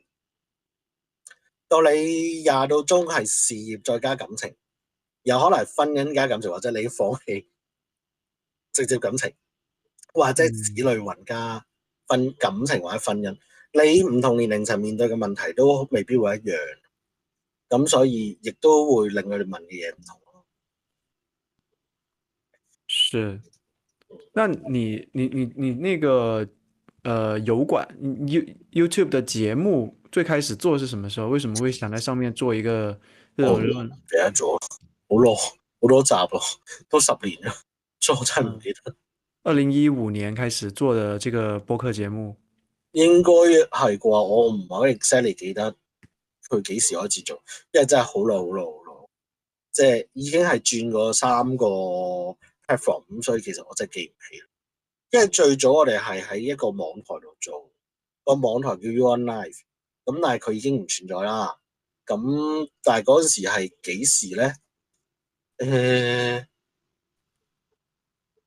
應該係早過2012咯，我只係咁答你。哦，因為就更我記得我哋早一点。做節目嘅時候係有人去邀請我哋講下，2012咧嚟緊，你哋覺得會唔會真係世界末日？我記得係有人去揾我哋講下2012會點嘅，嗯，係啦。咁我哋亦都有做過節目話，世界末日好頻密啊，因為2012有世界末日，但係我哋好似好多個世界末日嘅預言。我記得佢做過類似嘅題目嘅，所以應該2012之前我哋已經係做緊。嗯，那这个节目就是你是跟你的他都是你的朋友吗？那些主播感觉都是从事玄学行业、神秘都学行业。唔係只係朋友咯。有啲係喺行，有啲已經唔再喺行，有啲係都冇入過行。咁都各有嘅。咁就真係我哋覺得係好玩，所以一齊做。然后那节目现在也还，我记得应该还有更新，你十几天前还有更新。有啊，其實正常我今晚都要做嘅，但係我因為今日做唔切個 PowerPoint，所以我諗聽日先做。哈哈，那你录的话，你今晚录是自己一个人单口，还是跟其他人一起的？一時時啦。如果大家撞啱時間，咪一齊做咯。而家就有時如果大家升職嘅升職，有家庭有家庭咁樣，就唔係可以咁容易约到去一齊做。时间哦。係啦，咁所以有時就如果有啲題目係 OK 嘅，就自己做咯。咁所以就有時我都係自己去做翻。咁但係多數而家就因為製作嘅日程問題啦，可能都係 live 多咯，即係即時實況咁樣。是，我觉得你们讨论的话題就是天南海北，各種各樣，就是什覺麼得咩有問題，趣就想講乜嘅啦。對，都討論過。你們會有選題焦慮嗎？那些問題？又諗唔到係啲咩問題，所以我哋就係覺得嗰段時間有趣就會講，甚至有時我哋會攞新聞嚟講，即係有時新聞有好多一啲例如宗教問題啊，或者一啲好有趣嘅古仔嚟嘅。之前有個新聞就係講緊話加拿大佢哋要進行巫術去幫拜登助選，好似係嘛？即係唔知，總之係要阻害下啊啊特朗普選到美國總統啊！即係佢哋就有個集會，就一齊進行武術，集中佢哋嘅力量去阻撓去做總統，阻撓選舉。咁我哋都話將呢啲新聞集中埋一齊，跟住一齊講。原來有啲咁嘅嘢發生嘅，其實我哋都覺得幾有趣。所以其實我哋真係乜都會講，心是情。是。然後我看了有一些很多欄目吧，你們裡面還有一個叫做愛情信箱專欄。嗰個好耐冇更新啦。對對對，那個是怎麼樣？別人一些投稿戀愛故事是嗎？嗰個通常都係有人有愛情問題上嚟，咁我哋就會幫佢解牌咯。嗰個係案例集嚟嘅，即係其實係俾啲學生或者俾啲想學嘅人去睇下其實點樣解牌。哦，那還有就是我看到你裡面有討論一個問題，就是 AI 跟這個占占卜卜。係啊，嗰陣時有對，個做呢啲 AI 嘅人，我哋做咗個咁訪問，同埋真係測試下 AI 占卜準唔準。对，所以这个结果就是怎么样？就怎么看待 AI 占卜？我哋覺得佢有啲講啲嘢有啲點講咧？唔係準唔準，佢啲嘢係點都會準咯。所以即係佢講一句嘢係有啲百搭嘅。所以就是还挺準是嗎？捉心理咯，即係佢嗰句嘢係我會用我自己角度聽到準為止咯。即係有啲話即係好似心靈雞湯咁咯，就係、有時有啲嘢攰咧就要休息，咁但係有啲嘢一定要去做先有機會成功嘅。咁我講呢句其實我講咩都啱喎。不，我的意思是，他們占卜，你像 AI 如果用來抽塔羅的話，它出來的塔羅牌的牌面，就是你不聽他講，你看那個牌面，那個牌面是準的嗎？如果你講抽牌我覺得還可以啊，抽牌還可以，但係解牌就有啲不太行。誒，佢係心理導向咯，即係就住你嚟講。就講到好為止。你總之聽到覺得聽得舒服，一定係好啊嘛。嗯，會不會你有一些客戶就是想要這樣子的，還是說很多客戶他想要聽的是實話呢？所以呢個咪我先講話，好多人呢下嚟係揾心理安慰，唔係嚟占卜咯。那你即係頭先覺得，問咗呢個問題就咯。我覺得這個，有啲人係嚟揾人聽佢講嘢，其實一樣揾 嗯 AI，佢話啲説話講得好聽，佢哋就係覺得要揾。因為我嗰陣訪問佢都話情緒價值嘅問題。佢話其實有時 AI 占卜係真係俾到情緒價值佢哋，即係俾到安慰支持佢哋咯。咁係啦，就係會咁樣。你給你的客戶會給情緒價值安慰這些嗎？你會俾呢啲咁嘅嘢，呢個情緒價值去用 AI 占卜嘅人咯。嗱，我即係就如我頭先所講啦，我認為占卜唔係一個給予情緒價值嘅過程嚟，占卜係一個打破你而家嘅困圈，你情緒怪圈嘅過程，是。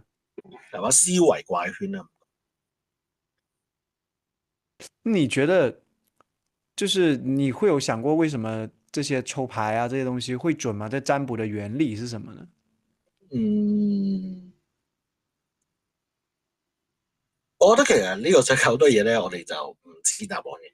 以前咧，嗯我就會信我哋一路以嚟咧去原來會講嘅嘢就係、我係同自然界感應啦，同宇宙嘅感應啦。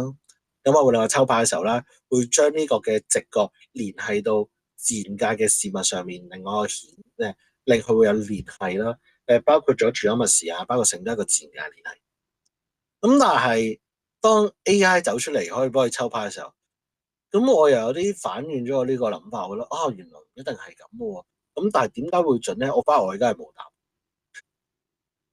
即係我真嗯係俾唔到答案，因為原本嘅雖然我話 official 嘅 answer 都唔一定係絕對準確啦，但 official answer 其實亦都被推翻咗嘅時候，咁推翻咗個答案，咁我係咪要即刻有一個我話應該係嘅答案去填補呢個空位咧？其實我成日覺得唔知嘅嘢就留翻佢唔知啦。咁等待知為止係更加正確咯，因為不都要將唔知嘅塞一啲入去話俾你知，其實嗰樣嘢可能係錯。與其係錯，不如係唔知咯。嗯，那你像我們剛剛說到這種不知道啊，看不到的，有遇到過那種靈異的那種東西嗎？靈異的鬼啊之類的那種，靈異嘅嘢啊，嗯，我會 feel 得到咯。啊，你感覺咁但係我就得出來，好少會真係見到。我唯一一次係喺海邊嘅時候咧，大家一齊玩緊，可能喺度講緊鬼故，但係突然間一齊閃咗一下，即係面前咧突然間一黑喺海邊啊，跟住望到海邊咧同一個嘅見到一個人喺度，咁望過嚟，咁嗰個人咧即係唔好形容嗰個人係咩樣啦。咁你點樣睇都覺得呢個應該死鬼咗咁樣嗰隻啦。咁我哋之後咁翻晒啲人啦，即係一齊嗰啲人啦，大家見到個形容係一樣，即係佢係着咩色嘅衫，咩牌子嘅衫，我哋都講到，就是它不見了，係啊，我閃完之後冇咗㗎啦，在你們面嗰下前，在就係海裡面。那你平時你說你感覺得到是一種什麼樣的感覺啊？你 feel 到有啲頭痛啦，唔對路啦，有一啲好似氣壓咁壓落嚟啊，咁樣，即係好難講，總之你自覺喺度啦。那你會比如說抽到什麼牌，然後覺得這個可能跟一些這種我東西有關係，係抽牌就真係就咁感覺嘅，你直接用感覺。係啊，真係感覺。我覺得呢個或者咁講啦，如果你有感覺，你唔抽牌都知咁做咩抽牌。你就抽牌可能會確認嘛，就是會覺得是不是自己不一定自己感覺得準，會咯，確認一下。唔嗯會咯。我自己覺得牌咧就唔係好講到呢啲嘢嘅，其實即係嗯，一啲咁抽象嘅牌係更加難。即係是。你好難去展示咁樣，我自己覺得啦。那除了這個占星塔羅，還有那個靈數是吧？嗯嗯嗯，就好像都是西玄的，你東方的你有接觸到嗎？我冇東方，我冇學過。哦，就是呢個專係靈數係唔係易經咯？即係唔係東方易經咧，都唔係咩？呢個其實我嗰陣時研究塔羅嘅副產品嚟嘅，即係嗰嗯係我將塔羅裏邊嘅研究啦，再去建立一啲輔助嘅系統啦，然後獨立出嚟嘅嘢嚟。哦，咁即係佢係一個嗯，原創系統咯。靈數它其實是一個什麼？它是有點像那個什麼生命數字，或者有是啲似，但係嗯佢有我會建立咗一個比較特別嘅系統喺裏面咯。即係因為其實我做嗰陣我冇去睇生命數字嗰啲嘢嘅，我反而哦我係比較係睇塔羅牌同埋睇卡巴拉裏邊一啲數字嘅嘢啦，或者 Gematria 咁樣。咁但係跟住之後所建立出嚟，即係我喺塔羅牌嚟揾數字嘅軌跡咯，然後就哦想建立一個幫助我去解塔羅牌嘅系統。哦即係可以方便啊。咁呢個系統佢慢慢成熟咗啦，咁樣。咁我覺得呢個系統可唔可以抽出獨立去理解佢咧？咁又建立咗一個獨立嘅靈數體系，即係佢係一個喺塔羅裏邊生出嚟嘅嘢嚟。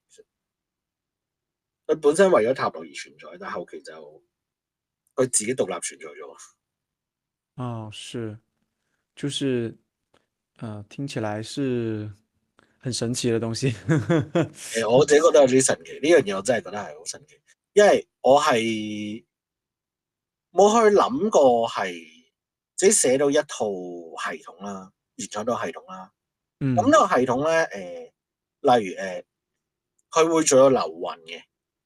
我哋話人係有個周期運勢嘅。咁我同學生去玩嘅時候，我學生佢話去計佢屋企人，佢真係計到啊嗰年邊一年咧佢有情緒病，邊年咧佢咧就會突然間咧走出去外國嗰邊咧流浪一年咁樣，就係邊一年。咁佢話佢真係可以揾得到晒嘅，係嗰個流運，即係流年咯運勢裏邊。就是通過靈數看出來的。係零數水量，佢話係真係幾好用。哦，那關於你的節目裡面，我還看到有幾期是在講這個身心靈的墜落還是墮落，還有這個靈性中毒這兩期，就是講一些什麼樣的內容？主要係講緊而家啲嗯人讀身心靈嘅時候啦，開始有啲心理上面嚟講，佢哋開始會變到係走歪咗嘅問題啦，即係一啲走火入魔嘅問題。我唔係好記得身心靈嘅墮落同埋呢個題目裏邊係講啲乜嘢，但係我諗都係講過呢類似嘅嘢，就係例如就係我哋可能本身我哋去學呢啲嘢係為咗解放我哋嘅心靈啦，為咗唔再追逐一啲高低啊，令我哋容易接納呢個世界，接納自己啦。咁嗯但係又有班人就將呢啲嘢變咗另一把尺嘅喎，即係以前有錢冇錢啊，有靈性冇靈性咁樣，又有靈性高過你，你啲人冇靈性嘅咁樣。咁其實同我哋喺以前話，嗯我職位高過你，你低級啲；我有錢過你，你低級你窮啲咁樣，係冇分別㗎。或者係換咗另一把尺去量度自己，量度對方，然後令到自己有優越感，揾翻個即係靈性高位俾自己。但係當我哋喺呢個位走嘅時候，又開始會質疑啊，或者去話人哋，甚至乎同你鬥爭，或者喺背後去攻擊對方而拉低對方。我諗我都係講呢啲咯。嗯係啊，嗯，或者係最過分追求到一啲失控嘅情況嚟不斷借錢啊，或者覺得自己有我見過啲人因為到咗新生活覺得借錢係唔使還，因為覺得哦，錢係幻象幻覺啊，甚至覺得有啲嘢係應該係咁，你係應該供養我，所以亦都會覺得有好多嘢係脫離咗我哋認為個社會個平衡。咁我哋會話呢啲就係有問題啦。即係你就見過有啲人係，哇，同你講話讀呢啲嘢可以解決你嘅問題，你人生好多問題，你應該讀呢啲。你冤親債主啊，你嘅設計圖啊呢啲嘢，咁你唔讀呢啲，人生咪好慘咯，你咪一路遇到慘咯。咁所以你要去讀呢啲嘢解決你問題，然後呢個人點樣咧？咁呢個人就係成身債而更慘，佢係借錢借到自己都真係搞唔掂。即係我見嗰個係直情將屋企先撻咗出去，你就係做讀呢啲嘢。啊，就真的啊，有這樣的人過來找你諮詢？我唔會啊，我唔俾佢讀。哦，即係我亦都唔會借錢俾佢讀呢啲，但係我哋有見過呢啲人咯。因為而家我朋友就係佢個阿媽接觸咗呢啲嘢之後咧，係將屋企啲嘢偷去變賣，又跟住之後咧偷去變賣嚟去讀呢啲嘢咯。讀身心靈係啊，即係佢係啊，話咩解決冤親債主嗰啲嘢咯。就是一些沒辦法證明的東西。係啊，即係其實有時呢啲嘢佢本身係好大，亦都會有人利用呢啲嘢變成一啲唔好嘅嘢。咁我哋要去企喺自己嘅中間點去睇清楚咯，即係我哋唔可以令自己不斷咁偏移去一個奇怪位置，咁會令好多問題會走出嚟。嗯，那香港那邊這樣的身心靈機構也很多嗎？還是玄學氛圍？香港，我感覺香港可能是不是東方的比較多一點，都唔係東西方都有啊，東西方香港就都有。乜都有，但係我覺得東方嘅佢繼續穩定，但係西方係越嚟越多，啊，西方的越來越多。係啦，但係東方嘅就 keep 住都係嗰個數咯，像之我覺得前，係咁。哦，像之前那個，我看到你們那個節目，還有那個李應聰師傅，係啊，我那時候也想訪問他，但他說他說不了普通話。我都說不了普通話嘅，嗰個自己課文嘅。哦，不過佢好忙應訪也是啊，佢真係能訪，忙啊，佢他很忙是吧？係啊，佢唔似我咁清閒。是，就是呃，那你是你對東玄是一點都不感興趣嗎？東洋嘅，我又好似冇乜好大，即係而家可能因為我身邊冇乜太多人去薰陶我，即係你見到我學呢啲嘢，全部都係因為身邊有人影響你學，周圍可能沒什麼學東玄的是吧？學。通常就係我身邊有人去做呢啲嘢，我覺得好得意，我走去玩埋一份。嗯，這但係身邊個很冇人走去喺我身邊冇一個人去做呢件事嘅話，我冇特別去 touch 到呢樣嘢咧，我好少特登走去入嗰個圈裏邊學嘅。這個真的很 liberal，哎，別人學，可能你就會去了啊，感係啊，興趣。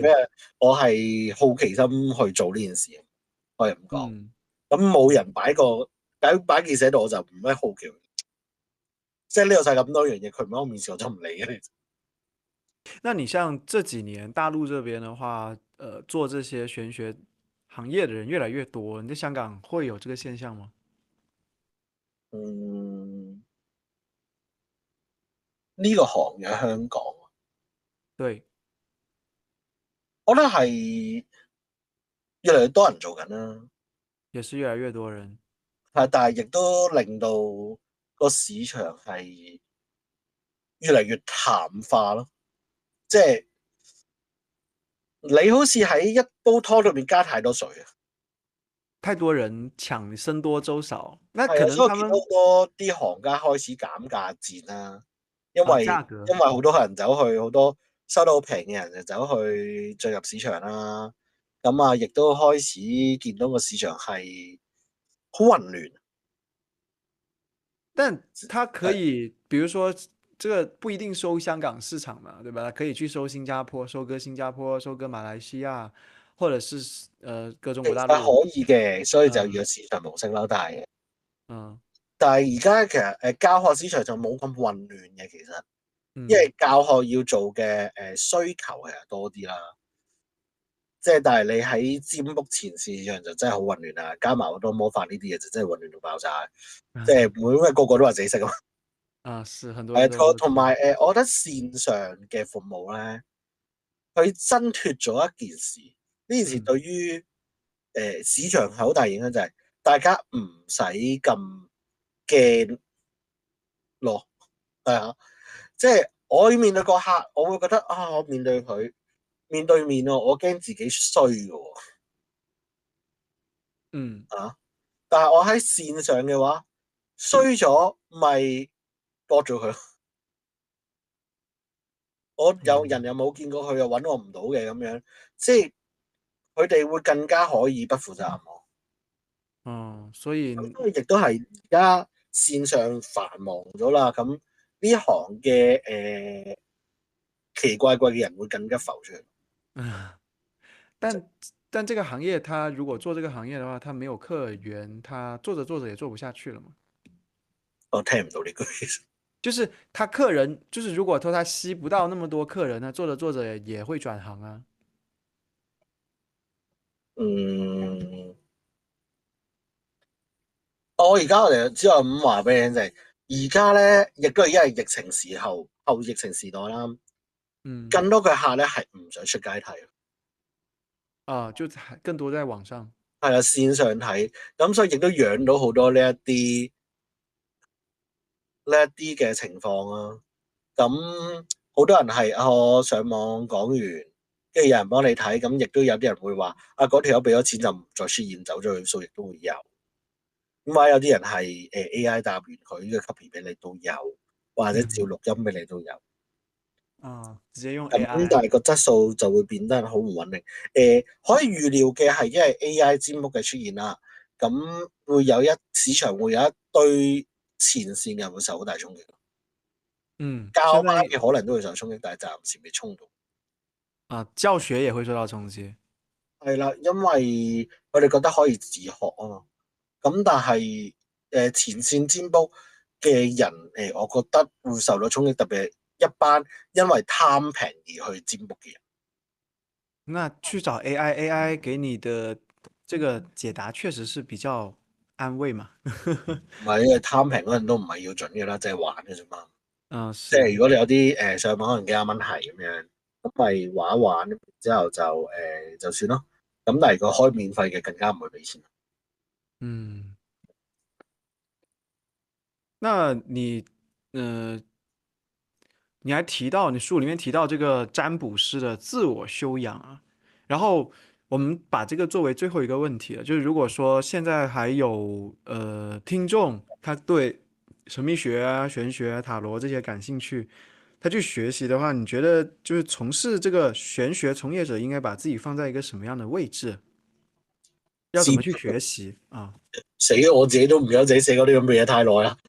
啊，但係是是。我覺得占卜嗯師最重要係平等而接納其他人。嗯即係我哋有時我見到有啲占卜師，我覺得係有啲呆咗嘅啫。你係你只是一個占卜師啊，嗯你即係區區一個占卜師。點解你覺得自己係一個好神、好勁、好似高高在上咁咧？你只是一個區區占卜師，我會嗯即係你要去放開你嘅諗啊，覺得啊，你嚟得呢度你都唔方叻㗎啦，你都唔方識㗎啦，我實知都係唔係佢嚟呢度，只係佢嚟呢度啫。你要接納佢嘅存在，接納佢嘅全部，你要知道佢同你平，甚至你有機會低於佢。即係你，因為你知嘅嘢比佢少。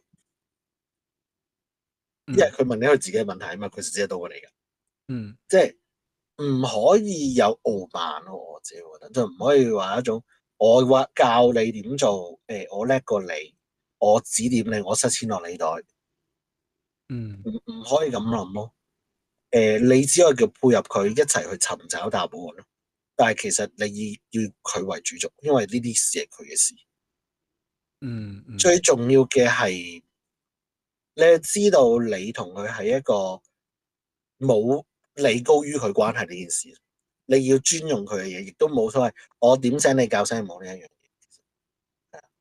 嘢。喺呢個位裏邊咧，咁我哋前排我哋咧講咗一個占卜師嘅五個缺啊，嗯係啊，叫做咩咩破手破啊，我諗唔起我五個出嚟，等我 check check 先，係啦，我記得嗰五個嘢好型，嗰五個字好勁嘅，係啊，你俾啲時間我先，咩手破嚟咁，啊係啊，咁我覺得呢個可以叫做總結到占卜師佢應該點樣去應付啦，或者對待客人嘅部分，係啦，咁就係順延助破嚟，OK，即係我係一個好重要嘅一個 conclusion 啦。啊我哋考慮同客戶嘅信任關係，佢信唔信一個咧？你可唔可以信佢？你同佢之間鬥爭啦，因為佢有時嗰啲係唔信一個噶。是係啊，你點樣選擇同佢點樣溝通啦？點樣同佢言語啦？咁啊，係咪一定和諧有禮貌，定係有時要控制到佢嘅情緒啦？點樣處理個情況咯？助係幫佢整理問題啦，助協助佢理解。破係我幫你打破你嘅困局，你嘅思維。離係你要令到佢可以獨立離得開你，唔好依賴你。即嗯係如果講占卜師嘅修養，係啊，占卜師嘅概念，我覺得就係呢五個字咯，順延助破嚟。我嗯哋之前就係有做咗一段節目，就係講緊呢件事，就係講呢五個 chapter。嗯咁我亦都 IG 將呢五個 chapter 寫咗做文章，我係有興趣睇下點樣去喺占卜裏邊，我哋嘅心態點樣整理，去一個適合去做占卜面對客人，或者面對客人嘅時候，我哋個心裏邊應該點樣去平衡？我覺得呢五個字係總結得係幾好。是好，那我们今天跟这个子称老师也聊了很多啊，大家应该说就是有一些新的不同的看法跟见解吧，就是也知道了你学习的这个历程啊。大家如果想去找老师聊更多，或者是想去报名学他的这个塔罗课程、占星課程的話，要在 ins 上找你是吧？可以啊，IG 啊，我覺得我唔對，係好知道大陸用緊啲咩系統啊，但係如果用 IG 揾我最快。大陸用微信，但是你好像沒有微信。我唔知啊，我冇用微信啊咁樣。但係咧，我覺得對對，其實比起好多占卜師，我諗我講啲嘢比較在地實在啲啊，即係唔會嗯，啲講啲好離地嘅嘢。我覺得面對翻現實都好重要嘅問題。是。是，所以大家就是還想聽他的節目，他節目在油管上面也有啊，大家去油管係啊，上面搜，有搜這個 Perlu Libra 子稱，應該就搜得到的，叫係啊，言靈奧秘那個節係目，對，十年的節目啊，感覺也是有幾百期，就是大家想去聽啊，也可我哋以而家啲日繼續去聽。期好唔穩定啊。本身禮拜二晚嘅，我聽日先做，是，這做我做播客，唔切跨波啫嘛。就比較自由一點，還是挺好的，對，係啊，又好不是不做，任性啊！我呢個人真係好隨性。